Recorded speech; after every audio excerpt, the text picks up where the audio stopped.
अस्सलामुअलैकुम to my YouTube family. उम्मीद आप सब खैरियत से होंगे। मैं हूँ आपकी होस्ट निम्रा। आज मैं एक और मज़ेदार सी रेसिपी के साथ आई हूँ जो है लैम्प कढ़ाई, जो कि बहुत ही टेस्टी है और खाने में भी लाजवाब है और बहुत ही इजी भी है और क्विक भी। और मुझे उम्मीद है कि आपको आज की ये मेरी वीडियो पसंद आएगी। तो चलिए अब बनाना शुरू करते हैं हम अपनी आज की रेसिपी। इसके लिए सबसे पहले मैंने ले लिया है पैन और पैन में हमने गोश्त ऐड कर लिया है। गोश्त हमने लिया है 1 किलो और इसी में हमने चर्बी भी ऐड कर ली है। चर्बी को हम अच्छे से फ्राई करेंगे।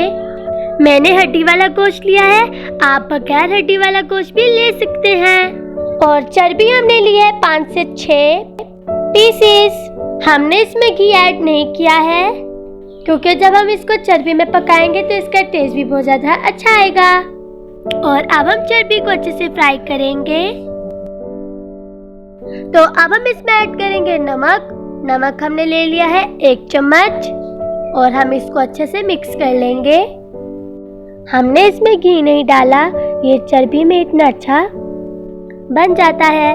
तो अब हम इसको अच्छे से भूनेंगे ताकि गोश्त अच्छे से फ्राई हो जाए। अगर अभी तक आप लोगों ने मेरे चैनल को सब्सक्राइब नहीं किया तो जल्दी से जाके मेरे चैनल को सब्सक्राइब करें, लाइक करें, शेयर करें और कमेंट भी करें। और मेरे बेल आइकन को प्रेस करना ना भूलिएगा। अगर आप बेल आइकन को प्रेस करेंगे तो मेरी हर न्यू वीडियो की नोटिफिकेशन आप तक जल्द पहुंच जाएगी। और जब इसका कलर आ जाएगा तो हम इसमें पानी ऐड कर लेंगे। तो अब इसका अच्छे से कलर आ चुका है तो अब हम इसमें पानी ऐड कर लेते हैं। पानी हम इसमें ऐड कर रहे हैं 3 से 4 ग्लास। तो अब हम इसको गलने के लिए छोड़ देंगे ताकि हमारा गोश्त अच्छे से टेंडर हो जाए। और इसका पानी 40 to 45 मिनट्स में खुश्क हो जाएगा और हमारा गोश्त भी अच्छे से टेंडर हो जाएगा। तो अब हम इसको कवर कर लेते हैं। 40 to 45 मिनट्स अब कंप्लीट हो गए हैं और हमारा पानी भी खुश्क हो गया है और हमारा गोश्त भी अच्छे से गल गया है। और अब ये देखें, चर्बी ने घी भी छोड़ दिया है। और आप भी इस रेसिपी को ज़रूर ट्राई कीजिएगा और अपने घर वालों से खूब दाद वसूल कीजिएगा। और कमेंट सेक्शन में बताइए कि आपको आज की ये मेरी वीडियो कैसी लगी। तो अब हम इसमें अपने छोटे छोटे इंग्रेडिएंट्स ऐड करेंगे। तो अब हम इसमें ऐड कर रहे हैं लहसुन और अदरक का पेस्ट। 1 चम्मच हमने इसमें ऐड कर लिया है। तो अब हम इसको अच्छे से फ्राई करेंगे। तो अब हमारा लहसुन और अदरक का पेस्ट बहुत अच्छे से फ्राई हो चुका है। तो अब हम इसमें मसाले ऐड करेंगे। सबसे पहले हम इसमें ऐड करेंगे कुटी लाल मिर्च। 1 चम्मच हमने इसमें ऐड कर लिया है। तो अब हम इसमें ऐड करेंगे आधी चम्मच जीरा पाउडर, हम इसमें ऐड कर रहे हैं।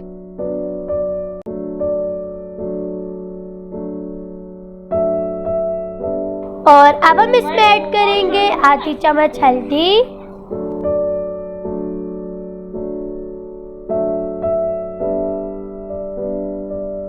और अब हम इसमें ऐड करेंगे पिसी काली मिर्च। और पिसी काली मिर्च हम इसमें ऐड कर रहे हैं 1 चम्मच। और अब हम इसको अच्छे से मिक्स कर लेंगे और मसालों को हम अच्छे से भूनेंगे और इसको 5 से 6 मिनट तक अच्छे से हम इसको भूनते रहेंगे। तो अब 5 से 6 मिनट कंप्लीट हो गए हैं और हमने इसको अच्छे से भून भी लिया है। तो अब हम इसमें ऐड करेंगे टमाटर। टमाटर हमने ले लिए हैं 4 से 5, जिनका हमने छिलका उतार लिया है। और हम पहले इसको अच्छे से मिक्स कर लेंगे और फिर हम इसे कवर कर लेंगे। तो अब हम इसको कवर कर लेते हैं। 10 से 15 मिनट के लिए हम इसे कवर करेंगे ताकि हमारे टमाटर अच्छे से गल जाए और इसका पानी भी अच्छे से खुश्क हो जाए। तो अब पूरे 10 से 15 मिनट हो चुके हैं और हमने इसका कवर भी उतार लिया है। माशाल्लाह इसकी खुशबू भी बहुत प्यारी है और टेस्ट में भी इतने ही अच्छे होंगे। तो अब हम इसको अच्छे से मिक्स करेंगे, 2 से 3 मिनट तक अच्छे से भूनेंगे और इसका थोड़ा सा जो पानी बच गया है वो भी हम इसे खुश कर लेंगे।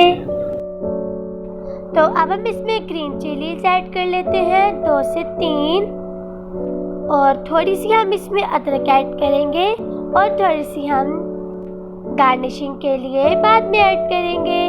तो अब हम इसको अच्छे से मिक्स कर लेंगे और हमने इसमें ज़्यादा मसाले ऐड नहीं किए क्योंकि इसका अपना फ्लेवर बहुत अच्छा आता है। ये बाहर के रेस्टोरेंट्स जैसा जायका है और ये आपको घर में मिल जाएगा। तो अब हम इसे 5 to 10 मिनट्स के लिए हमने कवर कर लिया था और अब 5 to 10 मिनट्स हो गए हैं और हमने इसका कवर भी उतार लिया है। तो तकरीबन अब हमारी रेसिपी तैयार हो चुकी है। तो अब हम गार्निशिंग के लिए इसमें इंग्रेडिएंट्स ऐड कर लेते हैं।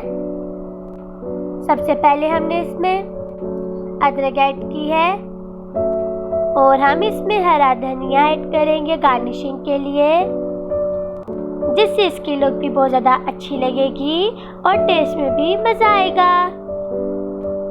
और साथ कुछ ग्रीन चिलीज भी हमने इसमें ऐड कर ली थी। गार्निशिंग के बाद इसकी लुक और भी ज़्यादा प्यारी हो गई है। लीजिए, रेस्टोरेंट स्टाइल के डोम्बा कढ़ाई हमारी रेडी है। तो आज की हमारी ये रेसिपी तैयार है।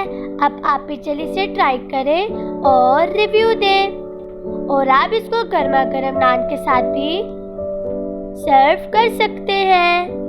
अगर आपको आज की ये मेरी वीडियो पसंद आई है तो मेरे चैनल को लाइक, शेयर, सब्सक्राइब और कमेंट कर मेरी हौसला अफजाई करें। अल्लाह हाफिज़।